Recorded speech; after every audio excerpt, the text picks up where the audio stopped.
To avoid the wolves and tigers in the forest, the man built a shelter beneath the roots of a century-old tree. The interior was safe and hidden, while the exterior offered enough space for daily living. After spending 3 years in the wild, his old shelter was no longer safe. Wolves had begun visiting at night, so he set out in search of a new, safer place. But after walking for less than 2.5 hours, he stumbled upon a wild animals foraging nearby. Startled, he slipped and fell into a hidden ravine. The roots here intertwined deeply, perhaps a good place to start anew. After thinking for only a moment, he drew his 3-meter-long machete and cleared away the branches blocking his way, opening a path for himself. Then he noticed the massive tree above. Its roots formed a natural canopy, and the space beneath seemed perfect for a new shelter. The vertical drop was nearly a meter, enough for a one-bedroom, one-living-room layout. Since wild beasts often roamed nearby, his new home had to remain completely concealed. He outlined the entrance on the earthen wall and began digging along it, perfectly hiding the bedroom beneath the roots. With each firm strike of his shovel, the soil piled up like a small mountain. To save interior space, he decided to create an integrated bed inside. He marked the bed's location in advance and continued expanding inward.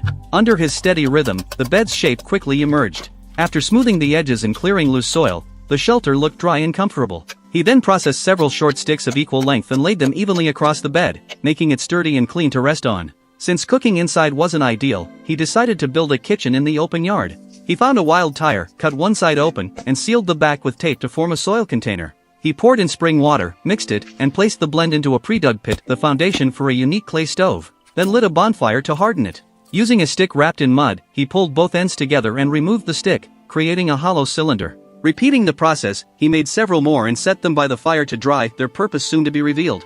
This time, he rolled the clay into long strips and arranged them around the stove's edge, gradually building it up. Soon, the stove had taken shape. He installed ventilation pipes on both sides, raised the edges higher, and created 2 fire outlets. The whole thing resembled a giant Swedish torch. Satisfied, he lit the firewood, brewed a cup of coffee, and admired the dancing flames. Next, he crafted simple household items. Using wooden dowels, he fixed boards onto the tree roots, making a small table, a stool of perfect height, and even hanging racks, turning the yard into a real home. Now, it was time to cook a proper meal. He heated oil in a pot, added beef, and stir-fried it quickly until the moisture evaporated. Then came chopped onions, stir-fried until fragrant, and everything was transferred into a clay pot with his favorite ingredients. Once ready, he sealed the pot tightly with foil and placed it into the charcoal fire to simmer slowly. As the sun set in the west and the afterglow faded from the sky, the small courtyard glowed warmly under the light of the hearth. In that moment, with the wilderness quiet around him, the man enjoyed his fragrant stew like a reward for his hard work. The forest outside might be harsh and wild, but tonight, life felt calm, free, and unbelievably wonderful.